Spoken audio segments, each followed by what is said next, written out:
oras, italas 7 medyo dirabi ng yusot ti bypass operation na babayan kaniti kamay ti Santa Catalina PNP na inadaluan ni Police Captain Marlon Martinez, acting Chief of Police iti Ili babayan koordinasyon da iti PDEA Regional Office 1 kontra ti may nga menor de edad nagresulta iti panakimbitar ti nasaw nga menor de edad ti kwerpo ti pulisya ti Santa Catalina kalaman nagit sa maganad nga ebidensya ala apaman nga mapaspasamag ti presyon ti may nga pidaso nga medium ziplock nagmaris ti black white plastic sachet naglaon ti napagango nga bulong ti mapapati nga marijuana agdagsen ti nasurok kumurang 3.31 gramo nagbalor iti 397 pesos no malako kastameten ti may nga pidaso nga genuine 1,000 peso bill by bust money may nga Yamaha Sniper 155 nagmaris ti black white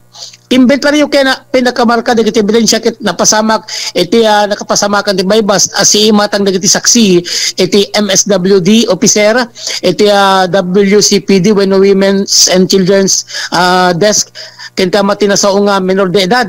Ti implementasyon ti bypass operation nga daan positibo ana salamaan ti mapapati marijuana kit nagresulta ti panakaimbitar ti suspect menor de edad naglabsing iti RA 9165 pakakitaan ti Santa Catalina PNP